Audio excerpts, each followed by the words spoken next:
Ladies and gentlemen, our time has come.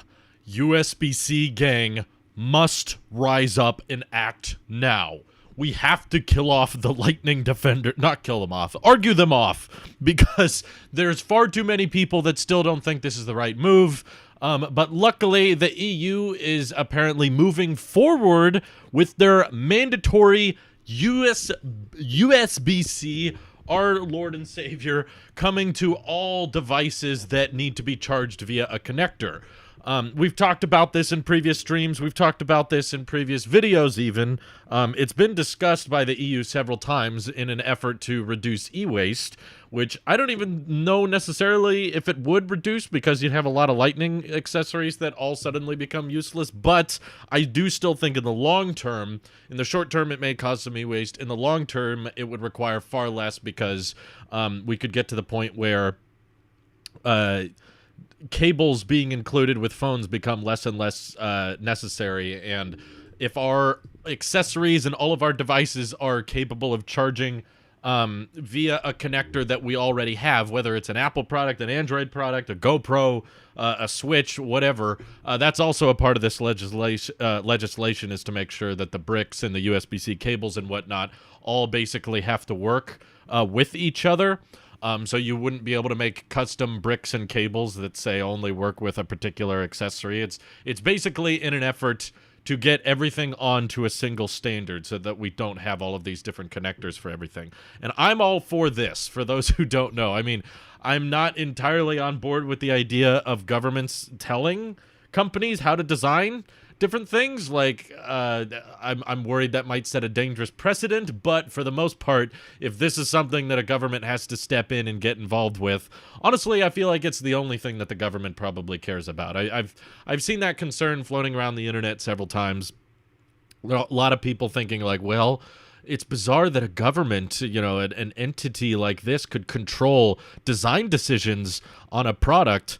But the truth is, I can't imagine a government intervening on anything else. Like, do you think Germany or anybody in the EU or something is going to come forward and say, we have decided that you need to have a macro camera on every single smartphone? Like, I don't think they care about all the other details. I think the main thing they care about is likely repairability and the connector being the future. So we've got a poll going.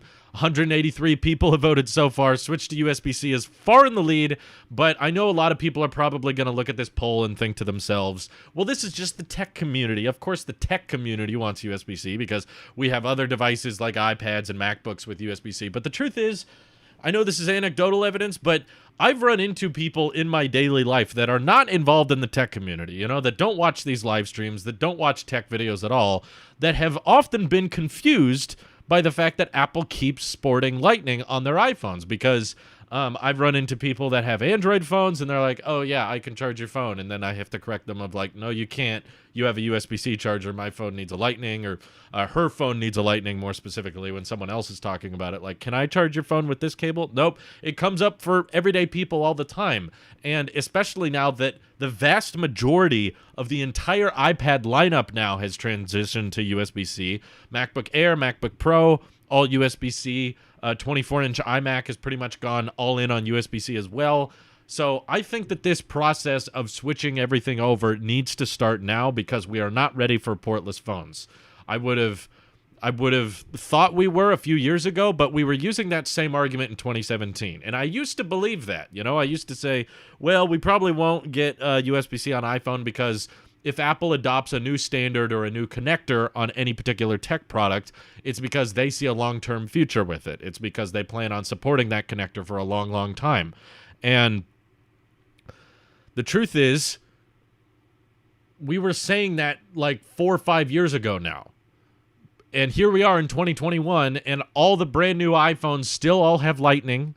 And they're probably all still going to have Lightning next year, because if this proposal gets passed into law, which The Verge is saying is very likely, Apple basically has two decisions, because the law is only an application to wired devices, although I think that should be changed personally, because I don't think it really solves the problem. If your goal is for everybody to start using the same connector and everyone to have their own standard, if Apple ditches Lightning in favor of some other charge method, whether it's MagSafe or some weird smart connector type thing, that doesn't really solve the problem. It just results in a more scatter. It results in even more e-waste, which is what this bill is trying to prevent, because it would mean everyone has to buy new MagSafe cables, plus all the USB-C cables still won't work on iPhones, and all the old Lightning cables won't work. So in my opinion, going portless would have made sense a little bit ago, but now I feel like it's too late. The fact that they haven't done anything with Lightning, they haven't really improved it.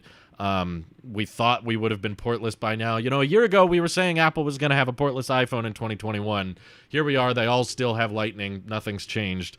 So I'm under the belief that if Apple is still keeping the Lightning port around, or the port around in general with iPhones, here we are at the end of 2021, all the new iPhones still have the same old connector, it's probably because Apple thinks that there is a purpose to having a port at this point. Like, they could have ditched it by now, or they could have ditched it next year, but at this point I think it's too late, especially if we're starting to add ProRes video codec, which is going to allegedly record 6 gigabytes a minute.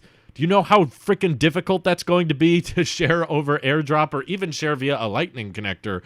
Because the Lightning port is honestly not that fast for file sizes that are going to be that large. So if Apple's comfortable putting 1 terabyte SSDs in their iPhone and also bragging about lossless audio on Apple Music, I don't think we're ready for portless, personally. We as in a community, we as in a giant company of Apple executives, like, with all of the features they keep coming up with for the port, I don't think it really makes sense. Yeah, Quo was saying one of the iPhones would be portless this year. That obviously didn't end up happening. But let me catch up with the members here. I see you all in the chat. August says, imagine if USB-C were ready a few years earlier. We might not even see the birth of Lightning.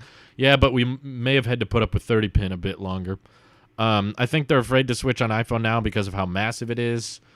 Yeah, I think the transition away from Lightning could only make sense with USB-C, because that's such a versatile, accessible cable that tons of people in the Apple ecosystem already have. Like, anybody who's bought like an iPad Pro or Air or now the Mini for the foreseeable future, all of these people are going to be rocking USB-C cables. Same with anybody who's bought any recent generation MacBook. Doesn't matter if it's an Air or a Pro. Any type of MacBook from the past 5 years, they have USB-C already. So I don't think it's the same thing as moving away from 30-pin to Lightning, because when Lightning first came out, nothing had it. It was a brand new port. No one had any Lightning accessories. It was like fresh off the market. Nobody had that. Whereas switching to USB-C, this is something that Apple's been shipping with their own products for years. This is not a new thing. And also the Thunderbolt connectivity would allow for us to transfer ProRes much, much faster. Hey, Mystical, thank you for the donation. Did you see the iPhone 13 Pro / MagSafe Duo dilemma? Is it just because of the case? By the way, love your channel. Yeah, I saw some people complaining about that I feel like clearly didn't know much about it. I mean, it doesn't line up exactly right, but I think I saw, who was it? Renee Ritchie saying it still functionally works. Let me pull up the picture. But yes, thank you for the donation. The short answer is it doesn't sit like perfectly flush under certain circumstances, but for the most part, it's not that big a deal. I think people were trying to make a negative Apple story come out of thin air because, okay, here it is. I'll pull it up on the display here so you guys can see. Okay, Renee Ritchie, ladies and gentlemen, has the iPhone 13 Pro early. So he's got a shot of it here. With the case and MagSafe attached, I think there's still a decent gap here, to be honest with you. I know it physically charges. Other people have shown that. So I think people are just making up a story for the sake of we need bad Apple news of some kind, because iPhone 13 is probably selling really well, but I don't think it's that big a deal. I saw Marquez tweet about it, but I saw the video of the tweet play. I don't know exactly what he said in the video. It may not sit exactly flush, but it still charges. It still functions. So yeah, I don't understand the big deal. Ryan Fraley says, I don't want USB-C for USB-C. I want USB-C for Thunderbolt on the iPhone. Well, I'll take either. I don't really care whether you want it for Thunderbolt or for Type-C. It's like it would just simplify so much of my ecosystem. I've told this example before, but I'm going to say it again because I cannot emphasize enough. My wife is not a techie person.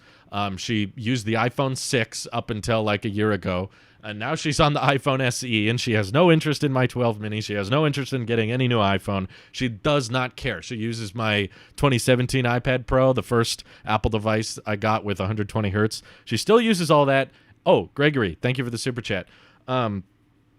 And when we were in a situation where we had this exact iPad Pro, we were watching a show in bed, the battery got low, and she was like, hold on, I'll just plug it in. She grabbed her iPhone charger that she also uses for her iPad charging. She grabbed the cable, and she was going to plug it into this iPad, and I was like, sorry, honey, that one needs USB-C, which we don't have in the bedroom. I have to go grab a USB-C charger from the other room. This is an experience that Apple's in complete control over. Apple designed her phone, Apple designed her iPad, her cable, her charger, her brick, everything that she used for that experience, and Apple designed the iPad that we're watching the content on, and yet it can't charge, which is ridiculous for me. So USB-C gang, rise up. Thank you, Gregory, for the super chat. Why exactly do they stick with Lightning? I have a feeling it's because Apple's very proud of the ecosystem of Lightning accessories that they've built, and I know that there's a lot of people using Lightning cables already. So they probably are going to try to make the case that saves on e-waste because people can keep using their old chargers. But I think at a certain point you have to draw the line and say, okay, this standard is old. We're ready for the next gen. We're ready for the better standard that allows for faster data transfer speeds, that allows for better ecosystem continuity. And they're clearly ditching Lightning on the iPad line. So I don't think it's just for the argument of, well, we make too much money off of Lightning, because if that were the case, then they wouldn't have gotten rid of it on the iPads. You can do all of the things iPads use Lightning for with all of the things iPads use USB-C for with Lightning, with the exception of now Thunderbolt. But they didn't give Thunderbolt to the iPad Mini 6 or the iPad Air, but they did give it USB-C. Let's see if I can catch up with members here. Curbside says, the iPhone is the only device I have that doesn't have USB-C. MacBooks, iPads, headphones, PCs, and current gaming consoles like the Switch and PS5 all use USB-C. I know it's an incredibly common standard, and we just need more team players. We need people getting on board, and this would result in a far more easier ecosystem of accessories. I think Apple could make the argument, as they're making the argument now, like they brag about USB-C on the iPad. They brought it to the iPad mini, and they're like, yay, we got USB-C now. So they like list it as a selling point. Let me find it for you. I'll bring it up. It wasn't just like a matter-of-fact thing. It wasn't just like, oh, by the way, it has USB-C. That's just the way it charges. Let me find the part of the page. I think they had it plugged into an accessory of some kind. Connect and charge with the versatile USB-C port. Plug in accessories to make music, run your business, and more. So if we're going to be putting ProRes video that's going to take up dozens and dozens of gigs on our iPhones, I don't think you can argue against why USB-C is a bad idea. Peterman Valley says, I find it so wild that it requires all of this radicalism to get Apple to do something so borderline basic of an upgrade, especially when they've publicly endorsed USB-C. Oh yeah, they've publicly endorsed it for years. Ryan says, for the people arguing for portless, I get it, but what's going to transmit as fast as Thunderbolt anytime in the near future over wireless? I don't think the idea with wireless is to be as efficient. The idea is that wireless is more convenient, which I've been on the side of in the past as well. My argument in years prior was Apple's not switching to USB-C because they believe portless is around the corner, and that's what they're moving to. The reason my opinion on that subject has now changed is because here we are in 2021, and they've still not gone portless, and it doesn't sound like they're going portless next year. So if this ends up being the case, and if Apple's goal is to result in less e-waste overall, going portless is just going to cause more.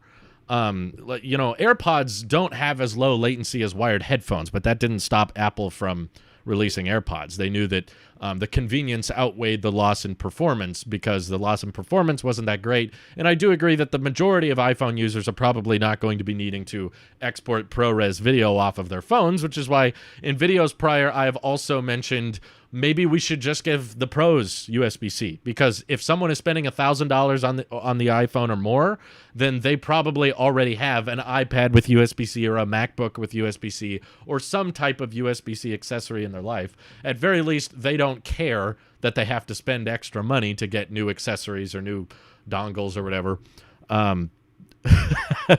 The chat's like, my socks have USB-C, my pillows have USB-C. Yes, exactly. I love it. Just put an Ethernet port on and have power over Ethernet. That's a great idea.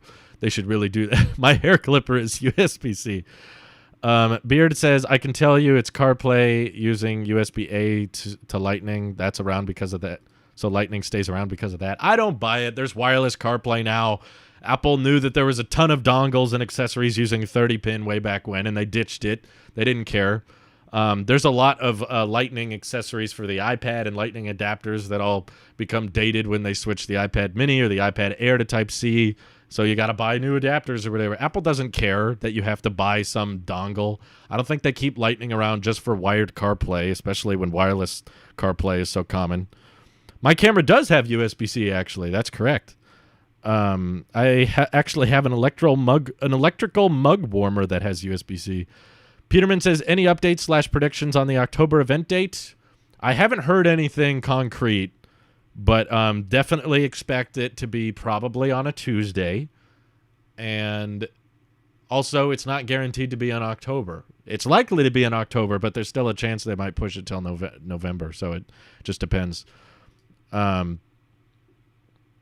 Wireless charging is worse than cable on time. Heat and consumption plus wireless transfer of data is slower. They may be convenient, but I would much rather prefer one cable to charge them all.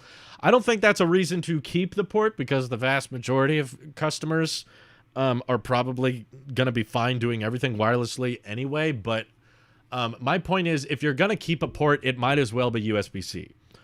For whatever reason, you guys bring up your points about, data transfer is faster over wired. I understand that, but that didn't stop Apple from doing AirPods or AirPods Max, or not shipping a wired option with the AirPods Max. And they've clearly gotten rid of things in favor of convenience that there may be better performance elsewhere. If you do the wired option, but that hasn't stopped Apple in the past. But I think the hard resets and the factory resets you got to do through the port, and we might end up using the port a lot more often if Apple is bringing features like ProRes. You really, really need that bandwidth, because trying to airdrop files that large is just going to be miserable. August says, my wedding ring has USB-C. Exactly. Hey, Connor Dunaway, thank you for the super chat. Appreciate that. He says, when do you believe AirPods will come? I'm wanting to buy the AirPods 3. That's a great question, because we've been seeing leaked pictures of it since April or May, and yet it still hasn't launched. I don't think we should expect it to launch in an event, just because all AirPods post 2016 have been launched. Doesn't matter how big of an update they are. Active noise cancellation, AirPods Max, AirPods 2, all of them were site refreshes. So if every time Apple does anything with AirPods, they do it via a site refresh, we should probably expect Apple to do a site refresh with AirPods 3, which means it could be next week. It could be in the middle of October. It could be on a random Tuesday for all we know. Honestly, I don't think they're waiting for the October event to drop AirPods. I just don't really think that's on brand with what they're planning on announcing at that event, which is MacBooks. I think that'll be primarily a Mac event. So Ryan's convinced AirPods 3 don't exist. August says, my doorknob has USB-C. Right, exactly. Oh, my God. Let's see. November 9th was a major day in Apple history, and it's a Tuesday this year. Okay, there you go. November 9th. That might be it. I also have this feeling that Apple likes to schedule events on or near my anniversary, because that throws off my vacation plans. Ryan King, thank you for the super chat. If Apple came out with a 4:3 aspect ratio iPhone, would you be interested in it? Not particularly. That's not a feature I care a lot about. I mean, depends on, I guess, on the screen size. I don't know. I just can't imagine a 4:3 iPhone that would feel comfortable to use in one hand. I think there's a reason they go with this type of design with a pocketable product. Whereas on the same time, if you had 4:3, you could probably do split screen multitasking better if the display was somewhat large. Like if there was a 7-inch display, you could probably just put iPadOS on there. Of course, you'd have to remove the calculator app, but just sounds like a very mini iPhone. Ryan McKenna, thank you for the super chat. I don't feel right about Apple going straight to portless without giving us USB-C. I really hope we get it. I think that something has to be done at this point, especially if Apple's shipping USB-C so hard with all their other products.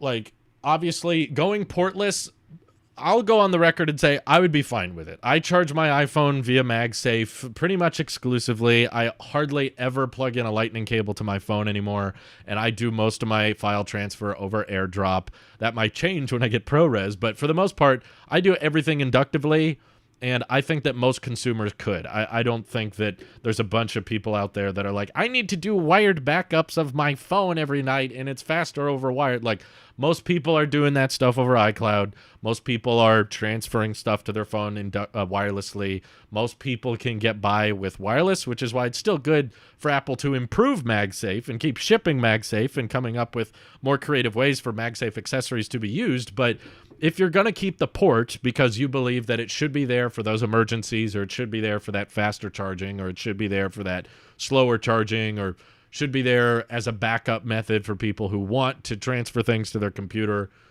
more in a direct way instead of over Wi-Fi or whatever. Like, I think that the tech is ready to go portless, but for whatever reason, because you're afraid of people not buying the phone or you're afraid of people not having the wired option, if you decide to keep the port, it should be USB-C. And I think at this point, that is the far more popular option. I think that if you're stuck between the decision point of either we switch to USB-C or we go portless, you'll get the most amount of backlash if you go portless. You're going to get a ton of people angry. A few people will live with it, like me. A few people won't care, and we'll just be like, okay, fine, we'll go portless. But the benefits, in my opinion, of going portless doesn't help much. There's really not many gained features. There's not really many added perks to making a portless phone versus just an iPhone with a USB-C port. There's a ton of benefits to that, and I think you could upsell people on that. I actually think Apple could list that as a selling point to make it easier for people to switch from Android to iPhone. If they know that all of their old USB-C accessories and all of their old USB-C chargers will still work when they switch to an iPhone, that would make it even easier. I mean, I've said this before. I know it's anecdotal, but I've run into lots of people in the comment sections and on Twitter that have said, like, I'm an Android user, but I would heavily consider an iPhone if there was USB-C. But because of my ecosystem and all that, I'm not willing to switch to an iPhone because then I have to buy a bunch of Lightning stuff, and they don't want to bother. Sorry for the lag. Yeah, Starlink's still in beta, but it should, if it drops frames here and there, it should fix itself momentarily. Just be patient with it. Just use iCloud with ProRes. I would, dude. You're gonna have to upload like 50 gigs worth of data for those ProRes videos. Ryan says, I still like the wired backup as an option. Yeah, I know a lot of people do. I don't think most people do, but I know many who would see portless as a downside, whereas I think the question we ask ourselves with portless is, would you mind it? Whereas with switching to USB-C, people are saying, would you like it? It's like a benefit. It's a perk. It makes things easier. It simplifies our ecosystem, and it allows us to use one cable and pack one charger on our vacations. Your Starlink box looks like Apple Campus. Yeah, Apple came up with the idea of the circle. I know. Anything that's a circle. Hey, that looks like Apple's headquarters. I know. I see Apple's headquarters whenever I look at a wheel, too. AirDrop cannot handle ProRes, and the file is embedded with info, so AirDrop won't work for editing those files. You can AirDrop ProRes files. I've done it before on Macs between each other. It takes a while, but it can be done. I don't know how to say that. Oh my God. Apple will create a kit for USB 5 for MacBook and Mac. Oh yeah, Shahar, the big leaker. Thank you for the super chat, Kahang. I don't know how to pronounce that. That's got characters in it. Duma? I don't know. But appreciate the donation. I can't promise that I can say everything you ask me to, but thank you. Portless is also a major repair hindrance too, in my opinion. Yeah, but Apple's never cared about that. Let's be honest. Apple now owns the wheel. Just found out that the new notch size actually protrudes on videos that were made with the aspect ratio for notch screens. I wonder if that'll need a fix from YouTube or YouTubers themselves. I knew it. I totally called that. I kept filming everything in 16:9, and all of the tech community was going, oh, hey, Paul, thank you. All of the tech community was going towards filming their videos at 2:1 aspect ratio because they're like, this fits better for the taller aspect ratio phones. And I was like, let people have the choice to embrace the notch or not bother with the notch, because the notch changes, camera holes change, and they get moved around. And don't try to film your videos relative to what the size of the notch is, because they're not going to age super well. So now finding out that the notch is slightly taller means that it's cutting in on content. I tried to warn everyone. I was like, no, just stick with the standard. Like USB-C, for example. I love USB-C. I want that to be on more things. But I absolutely wish, similar to aspect ratios, just pick one. I pick 16:9 because I think that's the most common one. Video thumbnails are still 16:9. So I know that people don't just watch things on their phone, but I warned people about that. I was like, the notch might change, and it might end up cutting in more if they change their displays later. Okay, Paul says, sad to see the iPad 9th generation still has 18-watt charging. What happened to 29? I guess it's still Apple's trademark. Wait, what? Still has 18-watt charging? What are you talking about? Did they change it? I thought it was always... I thought the iPad 9 and the iPad 8 shipped with a 20-watt charge brick. Brandon says, would you trade in M1 laptop for M1 iMac? If I didn't need things to be mobile anymore, sure. I mean, it depends a lot on your use case. If you're someone who does a lot of people that are on the go a lot, if you're going back and forth to school and stuff, yeah, don't trade it for a desktop. But if you're just at your desk all the time, who cares? But thank you for the super chat, Brandon. Let me see what Paul is telling me about, because I don't quite understand it. Oh wait, wrong one. Display. Okay, I want to go to iPad 9 here and see if I'm missing something. iPad 9th generation, iPad 8th generation. Is there like different charging speeds? Oh, someone else super chatted. I'll get to your message in a second. Wait, why does this say 8 megapixel? Oh, on the rear. Got it. Lightning works for smart connector. We'll go to battery. 10 hours, same battery life. What am I missing? No, I don't see anything different for charging. Video recording. It's the same. Power and battery. Doesn't talk about charge rates. Yeah, I don't. They both ship with 20-watt charge bricks, so I don't see what you're talking about, Paul, but I appreciate the super chat. I mean, thank you, but I don't know what you meant.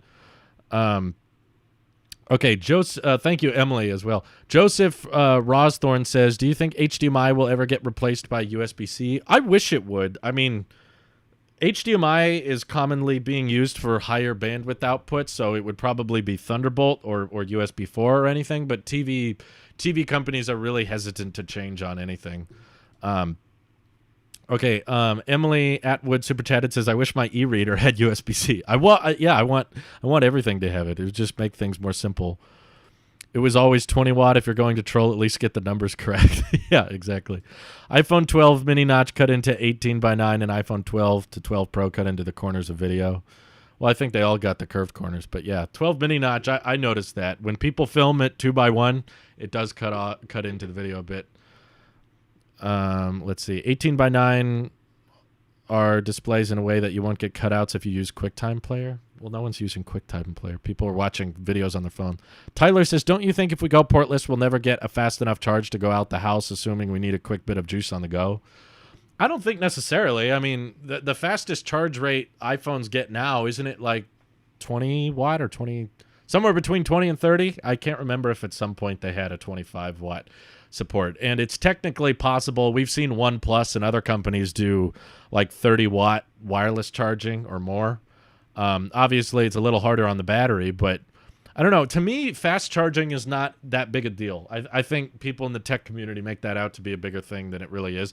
What you want, in my opinion, what matters more than fast charging is a great battery life. If you have a really, really good battery life, fast charging doesn't matter to you because your phone's going to get you through the day. And as long as it charges up overnight, that's going to preserve your battery health. And as long as you start the day with a full charge, I don't really care how long it takes to charge my phone. As long as it gets me all through the day. This is coming from a guy with a 12 mini. And I'm saying I don't really care that much about fast charging. Okay, let me see. I'm trying to do my best to catch up with the chat here. I don't know if I've come across as different in today's stream. I actually just got back from the dentist. So this whole side of my face is incredibly numb right now. They did a bunch of work on my molars. So my mouth feels weird. And my throat, they numbed me up. So they injected some shots and my throat feels a little weird. But I think I'm doing my best to come across as natural. Hopefully it's not. My face still feels kind of funny.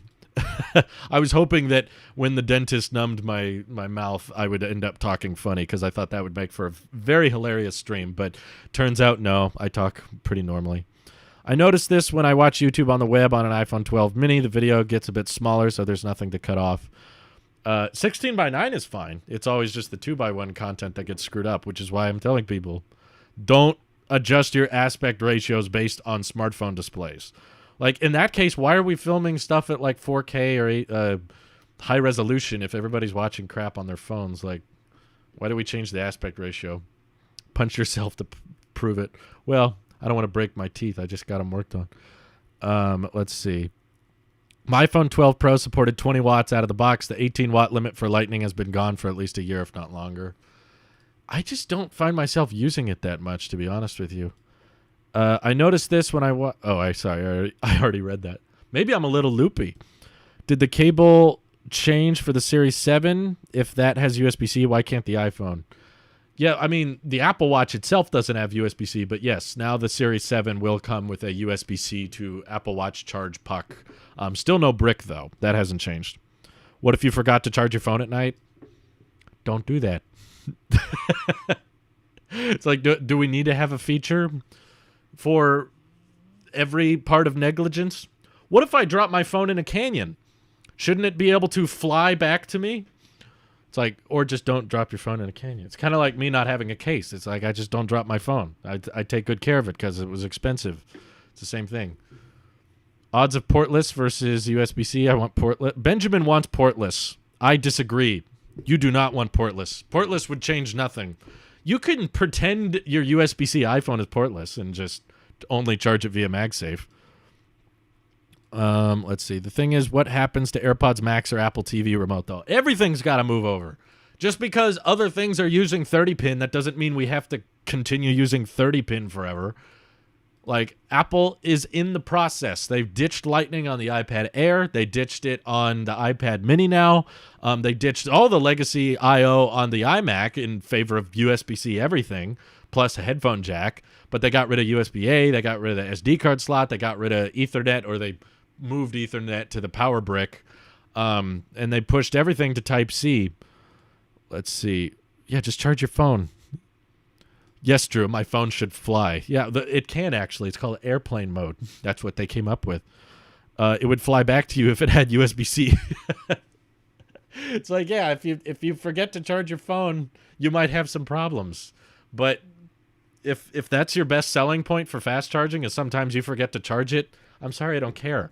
I'll be honest, I would rather have a phone with a super good battery life to the point that if I forget to charge it, I still have a full day left. That's why I'm partly excited for the 13 Pro Max, because it's going to have the best battery life of any iPhone. When I had my 11 Pro Max, I could easily go 2 days on a charge. Like, straight up. Sometimes I would forget to charge it, but I'm at home, so I don't really care. If I'm going on a trip or something, I definitely wouldn't forget to charge. But if I'm at home, I work at a desk, so it's pretty easy for me to top off or leave it on the charger or just use my iPad as my iPhone is charging, which I love using my iPad anyway because it's 120 hertz.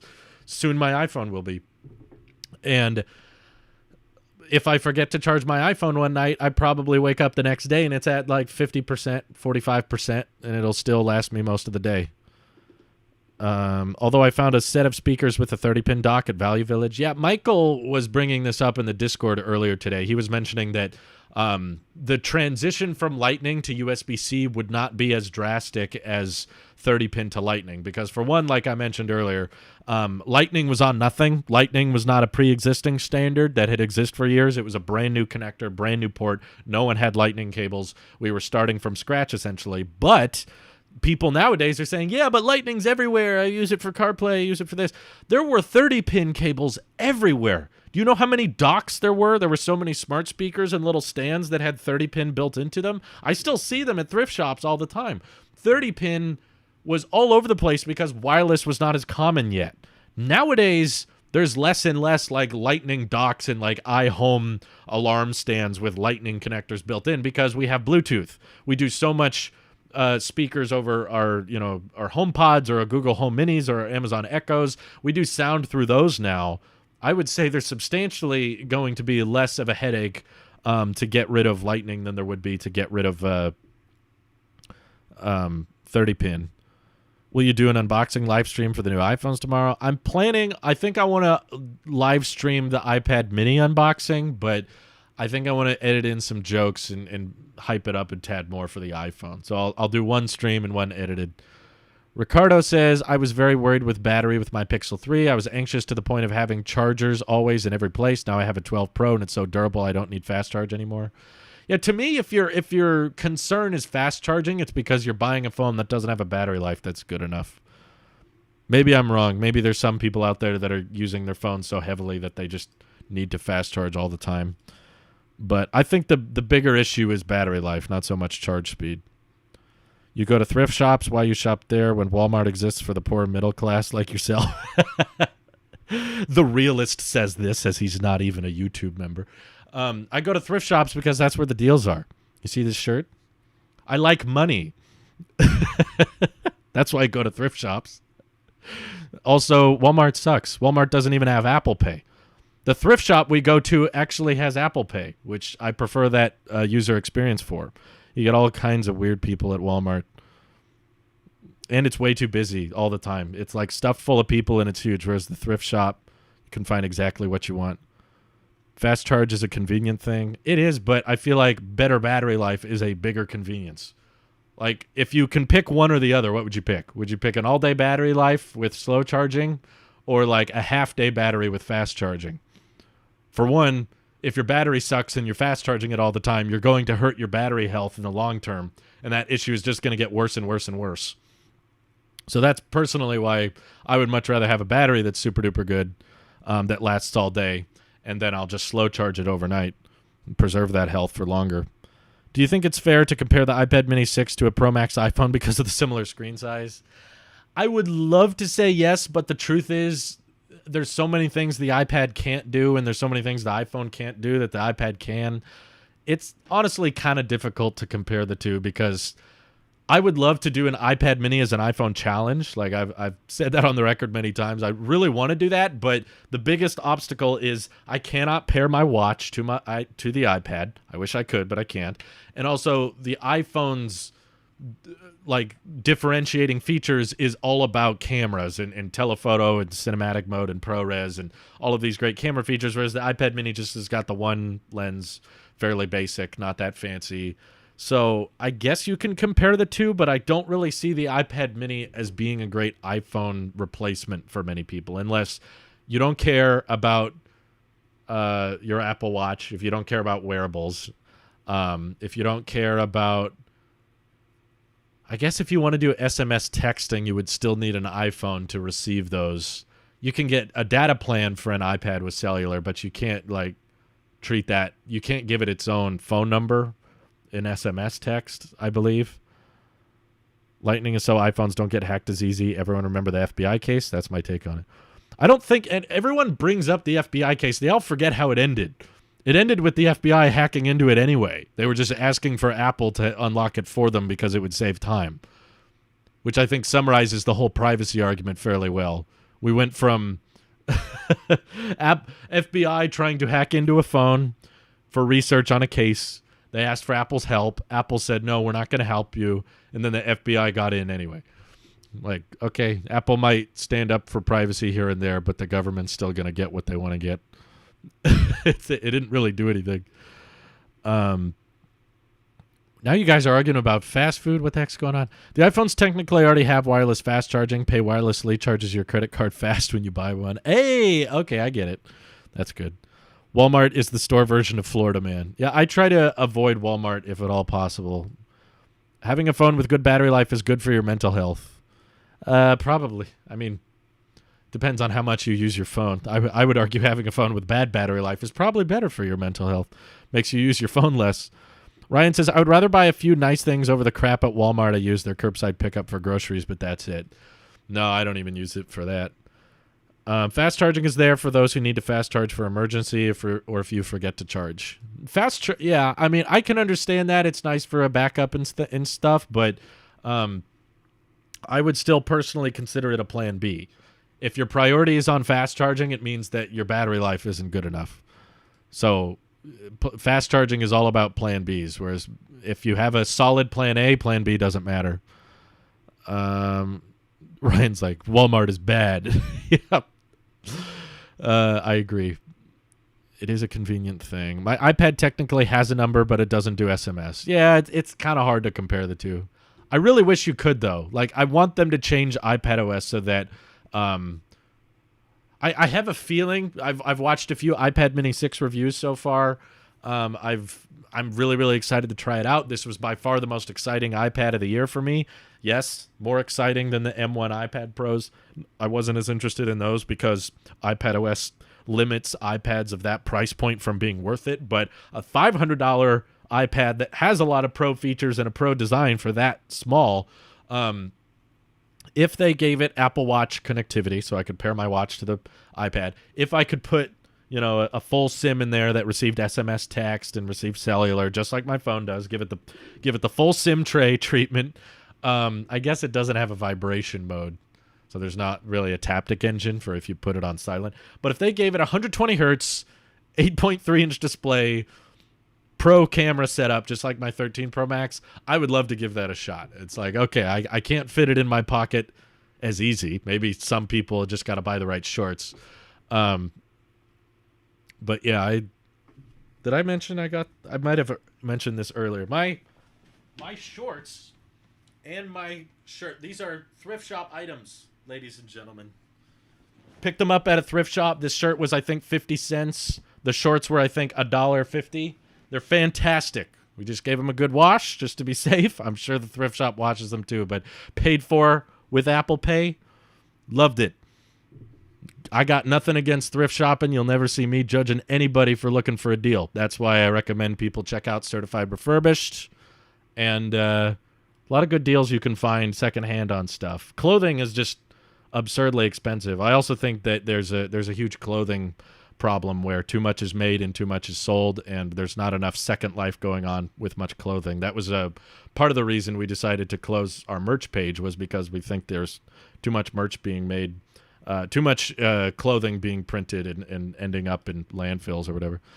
Mystical, thank you for the super chat. Would it be recommended to use the 20-watt overnight charger for the iPhone 13 Pro Max or use the smaller, older one? If you're trying to preserve battery health, use the older one because that'll charge slower. But the truth is, it doesn't really matter. It doesn't make that big a difference.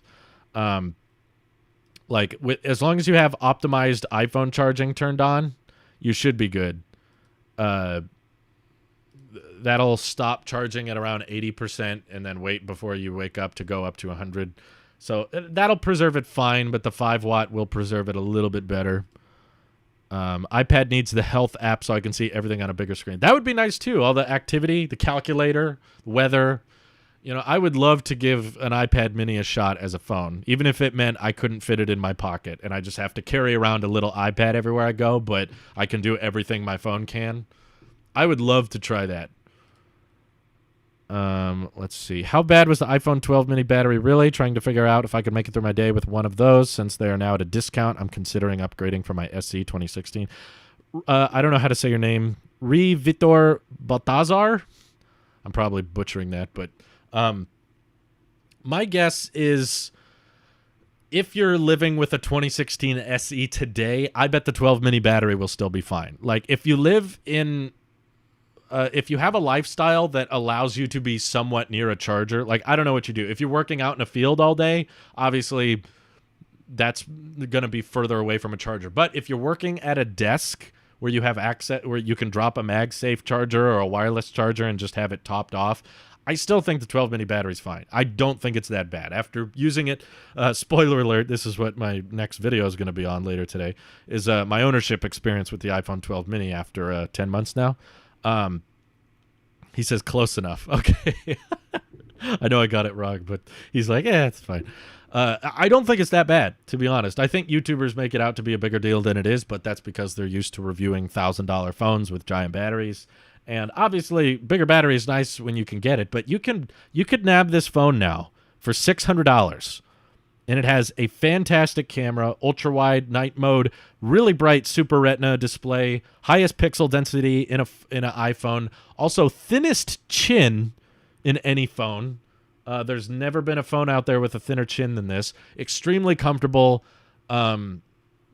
I've got pretty much nothing but good things to say about it. Obviously, you guys know what I care about. I would have loved USB-C or 120 hertz and all that jazz. I would have preferred as well. I also want a frosted glass back. I don't care for the glossy back, but it's little things. I still think for a $600 phone now, if you can live with 64 gigs, that's just wonderful. It's just a marvelous deal. So I wouldn't say that the 12 mini battery is so bad that you definitely need to get the 13 mini.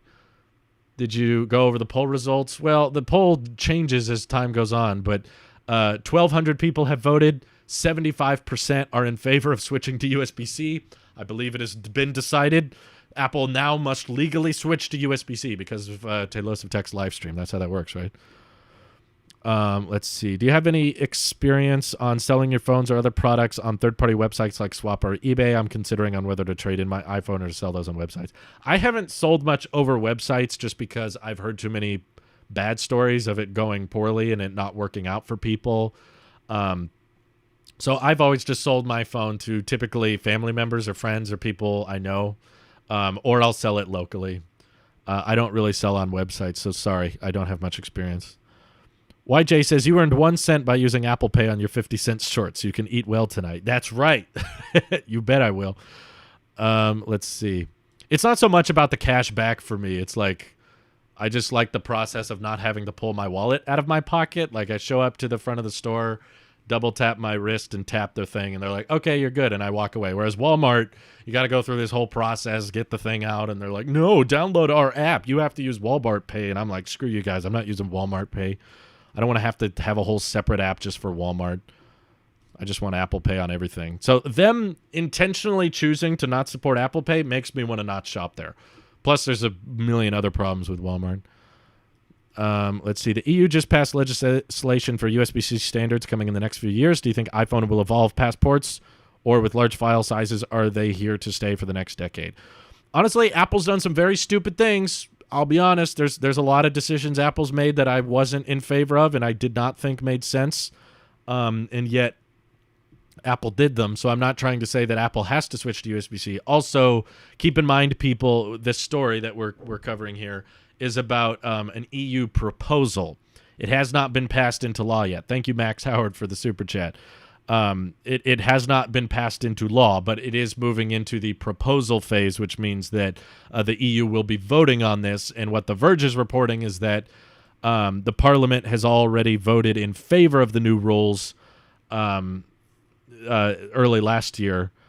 So they're saying that today's proposal should have broad support. I'm just checking out the article here for those who don't believe me. To become law, so you can tell here, this is not this has not been passed officially yet. So they still, I think it would take time. Yeah, it says, if adopted, manufacturers will eventually have 24 months to comply with the new rules. So that 24-month period has not begun yet. Let's say by some miracle, get out of here, Capital. What's in your wallet? Free Samuel Jackson advertising. Basically, if by some miracle, it's not going to happen tomorrow, but if it did happen tomorrow, Apple would have 2 years from tomorrow to switch their devices to USB-C. I think that this counts towards new devices. I don't think it means that the iPhone 13 would have to be pulled off of store shelves and it would become illegal to sell an iPhone with Lightning. It just means that if you release any new technology moving forward, now it has to have USB-C or be completely portless. And I don't think the iPhones are ready for portless. Personally, I think for a lot of people, they'd probably be fine, but Max Howard asked if I'm going to stream the Nintendo Direct. This is not the channel for that, Max. I'm sorry, no. I didn't even know there was one today. Ben Rayner became a member for 2 months. Thank you very much. He says, have you used a mechanical keyboard? I have, and I'm not a fan.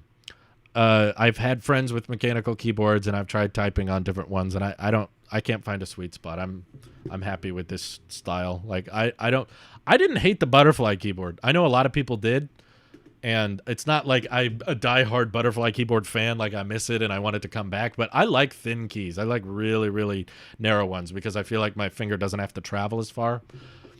Some people are different, I know a lot of people out there that are like, I prefer keys that I can really push and they feel really clicky, and you like that travel. I'm kind of weird. I'm the opposite. Probably because I grew up with iPad virtual keyboards and iPhone virtual keyboards. I wrote an entire movie script on my phone, and I got very, very comfortable with having no travel on my keys. So I'm not into mechanical keyboards that much. Do you think Apple should add more widgets to status bar now that the notch is shrinked? I mean, they could. I don't personally like the look. I've seen Androids without a notch or with the camera hole or whatever that have way more widgets at the top, and I don't like that look. I think it's too cluttered. I kind of like the minimal approach of just the time and Wi-Fi and antenna, and I like this because it doesn't have to show my carrier name 24/7. That's part of the thing I'm annoyed with. If they got rid of the notch, I would probably have the carrier name in the corner at all times, which I'm not a fan of. So I'm not really in favor of more widgets coming back, as long as if it's optional, I don't mind. If you want to have more stuff up there, you do you. But as long as I can keep it this way, I'm fine with that. I use Magic Keyboard for gaming. What are people saying? USB-C scratches the port. What are you talking about? Doesn't scratch the port. We've had USB-C on all kinds of stuff for years. I don't have any durability problems with it. I've heard of tons of Lightning problems. Hey, BD4, thank you for becoming a YouTube member. Appreciate that. Let's see. Sounds like you like low profile then. Rocat and Logitech make some. The Vulcan Pro. Why are you convinced that I need to get rid of this keyboard? Is it because it uses Lightning? I don't know if I'm willing to spend more money just so that my keyboard, which I charge once every 6 weeks, is USB-C. I think the bigger problem is Apple needs to switch their accessories to Type-C. I'm probably getting a MacBook later anyway, so I don't really need to spend more money on external keyboards. They're low profile. Why do I need to buy a different? I have no problems with my current keyboard other than the fact that it's Lightning. And you guys are like, spend more money on a different keyboard and hopefully it'll do the exact same thing. It's like, I don't care. I'm not in the market for a new keyboard. I like it to look and match the way my computer looks.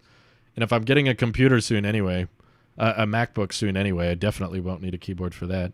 Oh, Ryan King sent a super chat. He says, do you think iPhone 14 will have dual front-facing speakers? It sounds like a lot of work for them to re-engineer the whole earpiece thing to show up on the front, and that would kind of throw off the chin. I think there's some display attachments there, so no. Personally, I don't think so. It'll still have stereo speakers, of course. I just don't think they need to be front-facing. Or it's not likely they'll be front-facing. Mr. Ricardo, thank you for becoming a YouTube member. Thank you. Appreciate that. Do you think Apple plans to increase... there's the super chat. That was really delayed for some reason. Do you think Apple plans to increase iCloud storage after the release of ProRes, 4 terabytes or more? If you had ProRes, how much more space you had to have? I don't think people are understanding. Like, ProRes is not going to be something that everyday consumers use that you want to store a ton of on your iCloud, because ProRes is like insanely data heavy, especially if the rumors are true that it's going to be like 6 gigabytes a minute. That's going to take up so much space. And no, I don't think Apple's going to change the iCloud storage option soon. They should. From a consumer perspective, I think it would be nice if they did. But the insane amount of people that are currently taking advantage of Apple's servers, like if we calculated it during an earlier stream at some point, but basically like for every gig you give to iCloud users for free, that's like an exabyte of cloud storage that Apple has to plan for. It's just an insane amount of storage that Apple would have to build in, unless it's some brand new storage option that people pay extra for, but that's kind of what they're doing with Apple One right now. Let's see. Lightning doesn't break unless you're using it out for 6 years straight. It is mostly dirty, but USB-C has so many pins and isn't as durable as Lightning.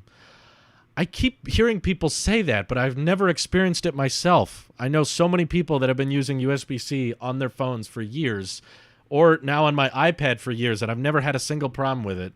I do know people that have had issues with Lightning, but we've barely had USB-C for 6 years. Do you think the upcoming MacBook Pro will have ProMotion? It's not rumored to, so I wouldn't get your hopes up for it. Although it should. That would be great.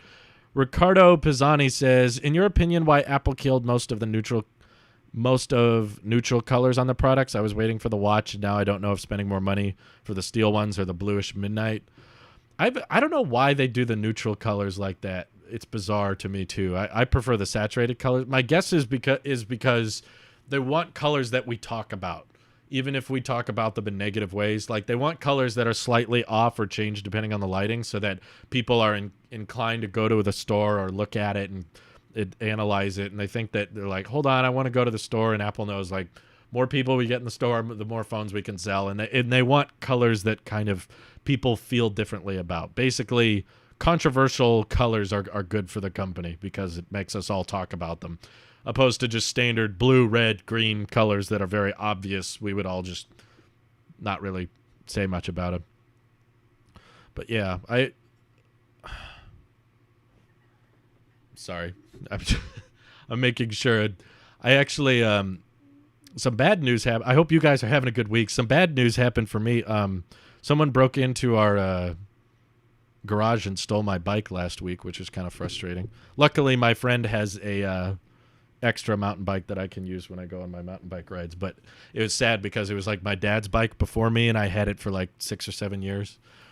It was just a bird that flew by the window, but I'm just like more on edge now. Never had anything stolen, never had any issues on the property, and then like 3 years into ownership, someone stole the bike, which is annoying. So we filed the police report and everything, but I'm just like, hey, making sure I don't want anybody poking around. So that's annoying, but hopefully we can track it down. I'm doing my research on it and following all the correct procedures, pretty much everything you could imagine. The Realist says, Lightning pins are exposed, making them more likely to get damaged. The pins being internal and hidden from dumb consumers makes it far safer, so to say it's opposite is plain wrong. Well, that's how I saw it. I know tons of people that were running into issues with their Lightning connectors because the pins were exposed and they rubbed off or fell off, whereas Type-C doesn't have that. My bike did not use USB-C, no. You should have installed an AirTag to the bike. Well, wouldn't have been helpful if the theft had an iPhone. He would have gotten notified. Marngel says, in my experience, Lightning gets dirty more easily, but is easy to clean, and USB-C is harder to get dirty, but much harder to clean. I just have not run into any durability problems with USB-C, and I've been using it for years. Literally never had an issue once. Although I know a ton of people that have had issues with Lightning. Yeah, sadly, AirTags are not great for tracking stolen things because they notify the person who's carrying it that they have another AirTag. No, bikes don't use charge. It's not an e-bike. It's a mountain bike.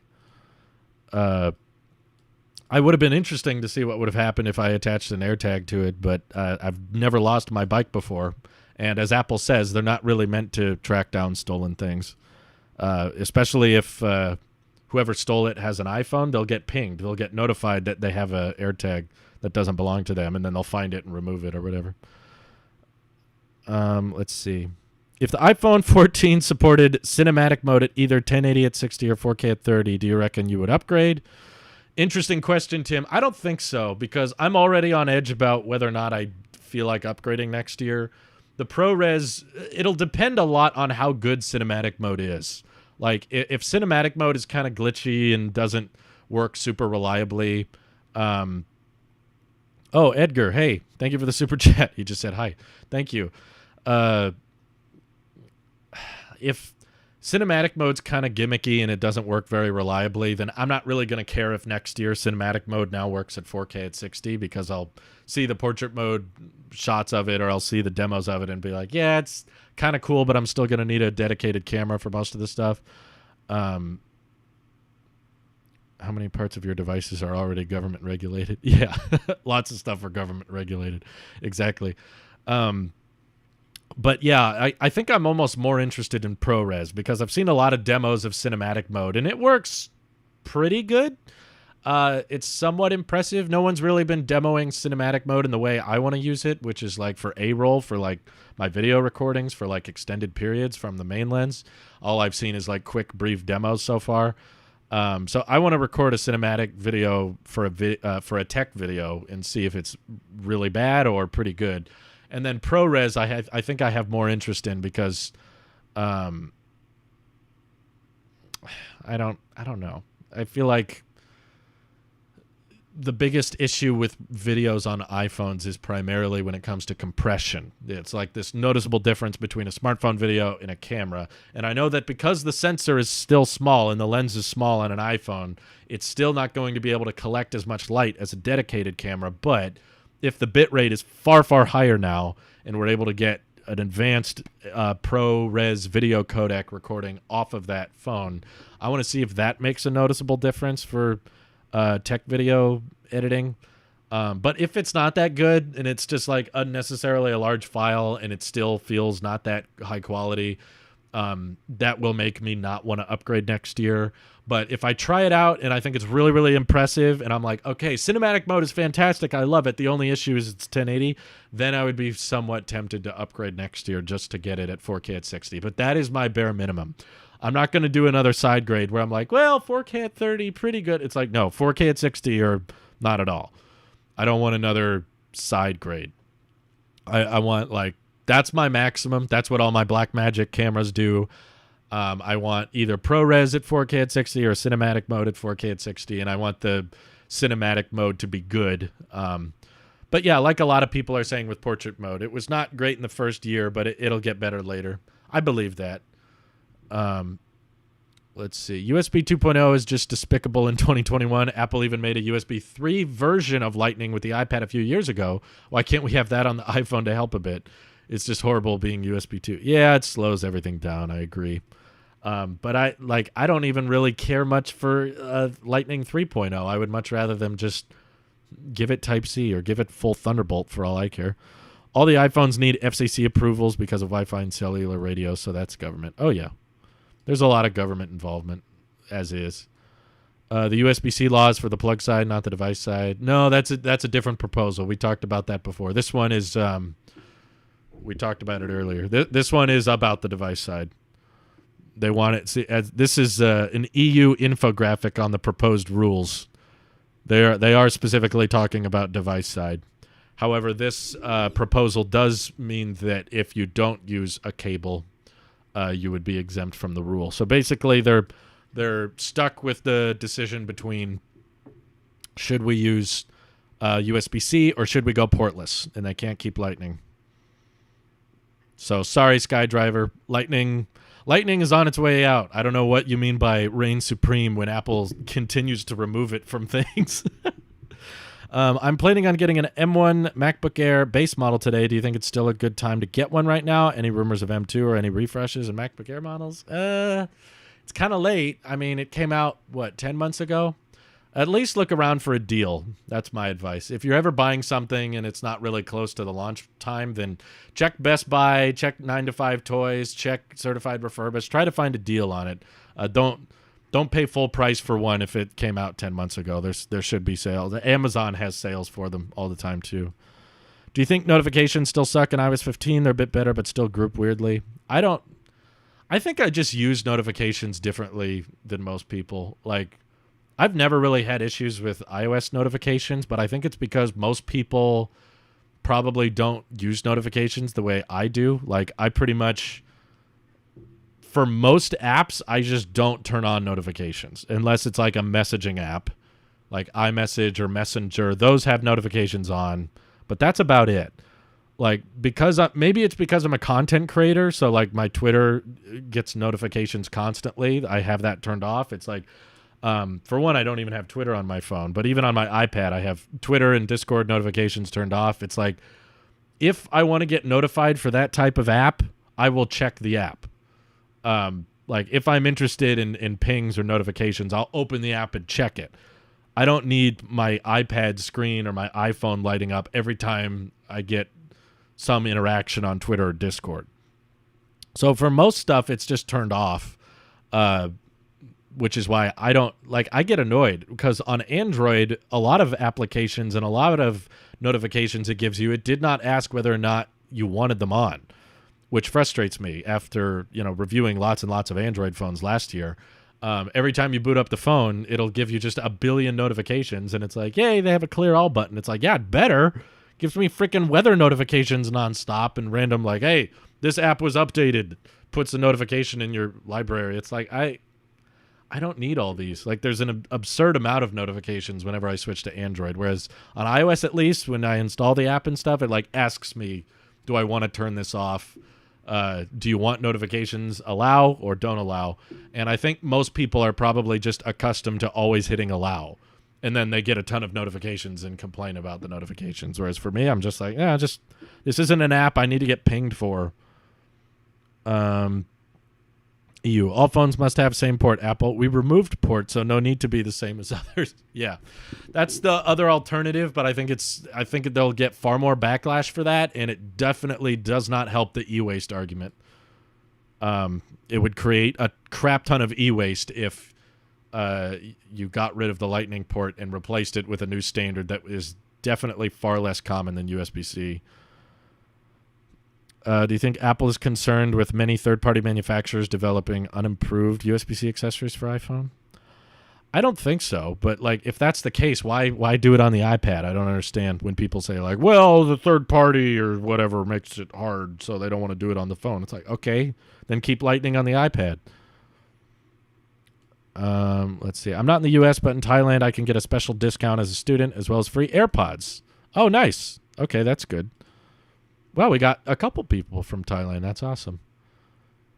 Talking about iPhone 14, any opinion on what you think they will add? It's probably far too early to be accurate to the next iPhone in any way. I'm guessing better camera features. I'm guessing ProRes will do 4K at 60 and cinematic mode will do 4K at least at 30, maybe at 60. I'd be kind of surprised if they jumped from 1080 at 30 to 4K at 60 in one upgrade. But yeah, after seeing a lot of the demos, it's cool, it's impressive, but I'm not sure exactly if I need to upgrade just for cinematic mode improvements. Let's see. They need to change to USB-C, but then ship the phones with a dongle. Simple. Yeah, they did that with the headphone jack. It seemed to go over pretty well. Why don't I stream in 1440p or 4K? When you live stream stuff, it gets compressed quite a bit. Even 1080p streams get compressed quite a bit because the bitrate is always going to be lower when you do a live broadcast versus a pre-recorded video that you upload, simply because the computer is doing a lot of things at once. My iMac Pro right now, yes, I'm using my iMac Pro webcam for those who don't know. I receive 70% of the super chats. YouTube takes a 30% cut. But basically, when I live stream, the computer is recording, processing that image, and uploading that, and then YouTube is receiving that file, processing it, and sending it out to you guys. So during that whole conversion process, which is all being done within a matter of seconds, there's a lot of data that is lost in conversion. So basically, there's a lot of professional Twitch streamers and stuff. They have the displays, they have the cameras to stream at 4K or stream at 1440p, but they still don't because the difference is so small, and it makes your computer work extra hard. It makes the bandwidth of the live stream have to work harder. You need more upload for it, and Starlink is already kind of bumpy for me as is. So I could buy additional equipment and get a full 4K cam link and live stream at 4K. But would you guys see the difference? No. With edited videos, it's more noticeable. Like I know that most people watch YouTube videos at 1080p, so a lot of people don't see the point in 4K. I somewhat agree with that because, how many people actually watch YouTube videos in 4K? Some people do, but with live streams, the difference is very, very difficult to notice. It's pretty hard. Compared to all of the iPhone upgrades over the years, where does the iPhone 13 refresh rank in terms of how major it is, in my opinion? Well, I think I'm a bit biased because the iPhone 13 prioritized... Oh, TechMed. Thank you for the super sticker. Appreciate it. I'm a bit biased because the iPhone 13 Pro Max in specific prioritized a bunch of things that I really find useful and appreciative, but I don't think most people do. Like, I really love 120 hertz. I love the ProRes video format. So those two features alone are like huge reasons for me to upgrade and why I'm super pumped to get my new phone. But I expect most people don't care about that. Majority of people probably wouldn't consider that a major refresh. But for me, it's up there. I wouldn't say it's up there as like #1 biggest refresh ever, because design-wise, it's pretty similar. It's not that different. And the chassis, the screen size is the same as last year. It's still Lightning, still frosted glass, still triple camera system on the back. The notch is a little bit smaller, but I don't care about that really. I don't know. I think it's probably in like top 2, top 3 biggest upgrades for me. I mean, I appreciated most of my iPhone upgrades for different things. Like the 11 Pro Max battery life was insanely better, and the night mode photography was good, and the ultra wide was fun. So I don't know. I guess it just depends on how big a deal I consider the refresh rate. Maybe it won't be as big a deal once I have it, but I have a feeling I'll notice it and appreciate it a lot. So I would rank it up there with either second or third biggest refresh for me year over year, especially if you consider it hasn't even been a year. I got this phone 10 months ago. Hasn't been a full 12 months. But let's see. The frame rates is tough to support resolution, isn't it? The higher resolution, the harder it is to get a higher frame rate. Yeah. Amazing how YouTube supports 8K, which less than 1 in every 10,000 people use, but doesn't support 120 FPS. Well, yeah, that would just take up a lot of bandwidth, and it would probably eat up your battery life on your phone too. So I wish they supported 120 FPS, but I understand why they don't. I did see the Surface Studio laptop. What do you think? I know you're a really big fan of the Surface Studio. I'm still in that boat. I'm a big fan of the Surface Studio, not so much the Studio laptop. I don't know. I watched that event live. It wasn't super interesting to me. The Surface Duo 2 seems like a waste of time. It's like, yeah, we came up with another display. Now it's $1,500. It's like, okay, you're not taking this seriously. It's kind of cool that it's like a laptop and then you can... I thought it was broken. I don't know. It looks kind of clunky to me. For those who don't know, Microsoft had an event where they... I'll bring it up here so we can see. How long have I been... Oh, God. My wife's probably wondering what I'm doing right now. I've gone on streaming much longer than I intended to. Okay, Surface Laptop Studio. Let me bring it up here so we can look at it. So basically... no, I don't want... Enter my email. Basically, it's like a laptop, but then you can pivot it forward and turn it into tablet mode. Hello? Can we load it here? Doesn't want to load. Okay. Okay, there you go. See, this looked a little clunky to me. I mean, functionally, I get it. You want to switch it to tablet mode, so you flush it flat, and it has the Surface Pen connector, but all of this extra layers and stuff just looks like it stacks up. Matul? I'm not sure how to pronounce that, but thank you for becoming a member. Appreciate that. It's kind of neat if you're going for like a laptop 2-in-1 hybrid, but I still feel the same way that Microsoft makes too many overlapping products. Like they they compete with each other too much. Like if you were going for a laptop hybrid, why not just have a Surface Pro, and then if you need the keyboard, you use the keyboard accessory, and then magnetically you can detach it if you just want to go to tablet mode. Now you can just have a fully fledged laptop. I guess that allows you to have the 3050 Ti, the way better GPU graphics. TechMed, thank you for becoming a supporter. Appreciate that. A lot of members, thank you. That's really helpful. So yeah, it's neat, but I'm just not a big Windows guy personally. I'm just far too interested in Apple Silicon at this point. I can't wait to see how fast the M1X is, and I would be far more interested if I could have a desktop that could swivel down into a giant touch display. The Surface Studio laptop is just like, okay, it's a smaller size laptop that can fold into a tablet. The Surface Pro could do that.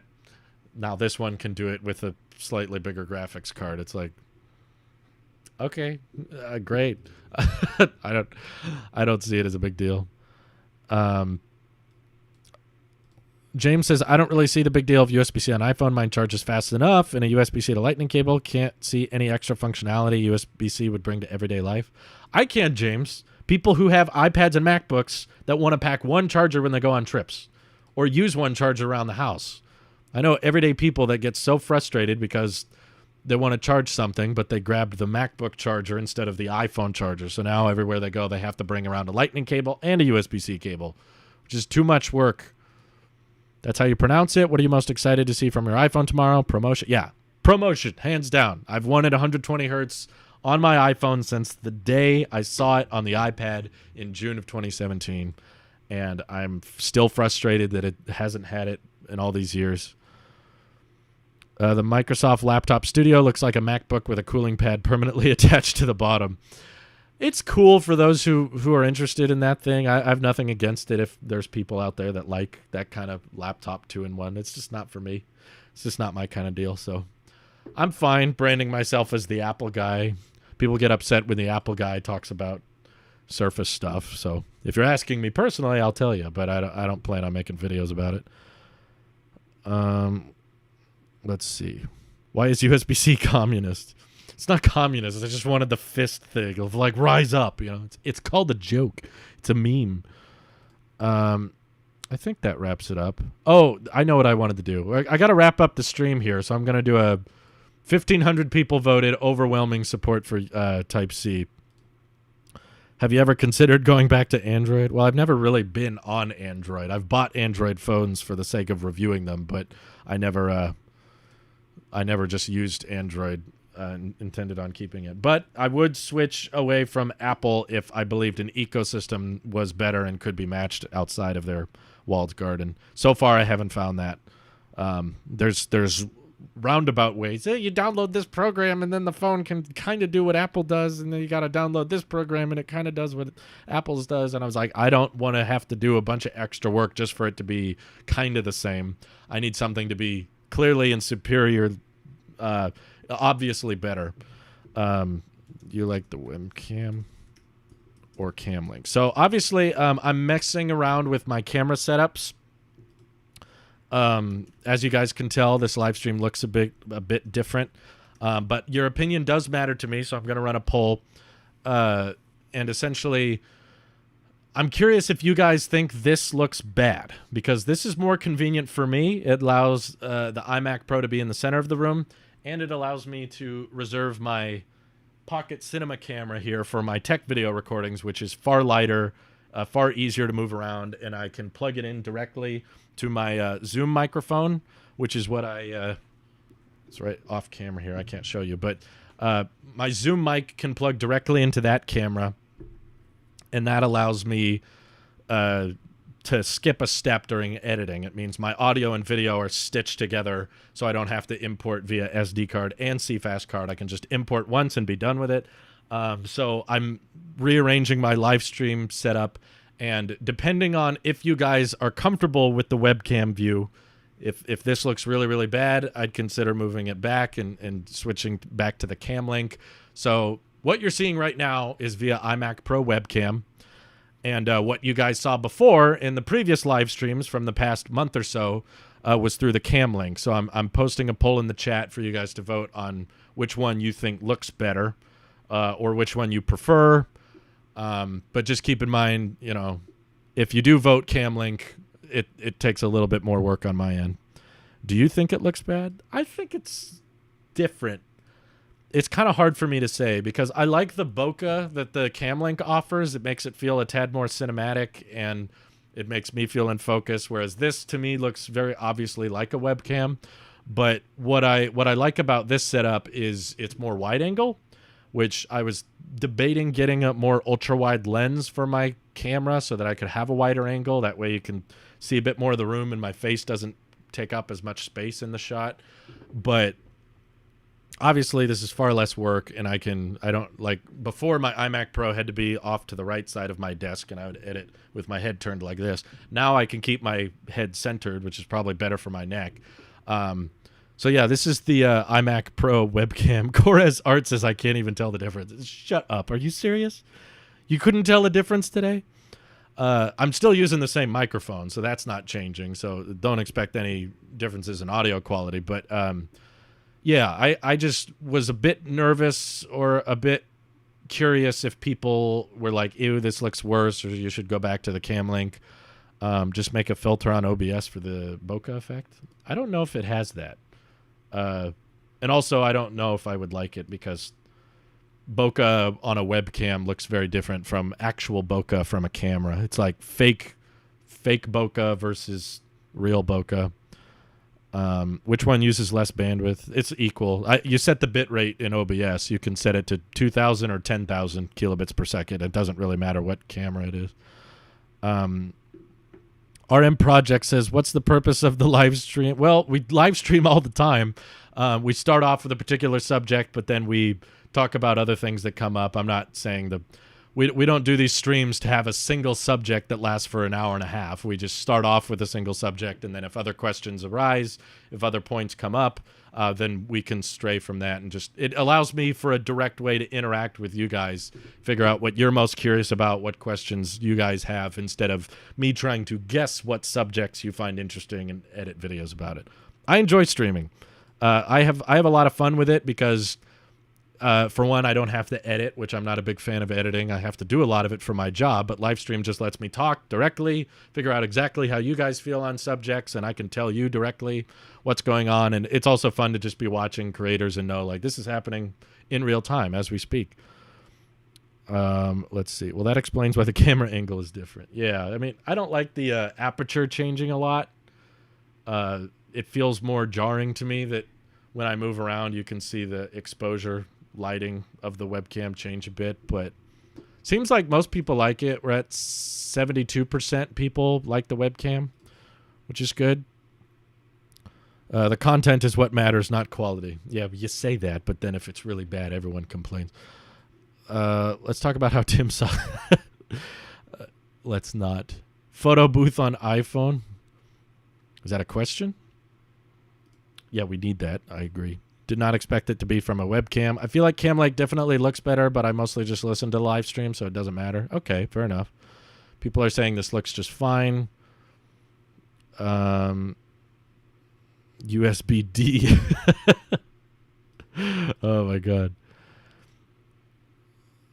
Let's see. The purpose of the stream is to chat with Drew. Yeah, like most streams. Just got Fortnite back in my iPhone. When did you get Fortnite back? The only reason Fortnite's not on your phone is because Epic wanted more money. That's literally the only reason. They were on Fortnite for fine. Apple didn't change their policy. Epic decided they wanted to get their game banned intentionally. Let's see. Get here every live stream. I'm just intrigued if there's something new in USB-C. Basically, there's a development where the EU is proposing a law to force any wired device to switch to USB-C. So, all right. Most people seem happy with the webcam, so we may just be keeping it around. But I appreciate you all. Of course, I've got a big day of tech stuff planned for tomorrow. iPad unboxings, iPhone unboxings, impressions, all that. So your boy's not on the nice list. I can't do this early, but I am very, very excited to finally get my hands on. But you guys got to watch Nintendo Direct now, I guess, because that's what a lot of people are talking about. I didn't even know there was one happening today. I'm not in that loop. I don't follow that stuff, but appreciate you all for tuning in. Edgar says video quality doesn't really matter to me as I listen to you with my phone locked. Oh, perfect. So as long as audio is good. Thank you all very, very much. Hope you have an excellent rest of your day. Take care, all.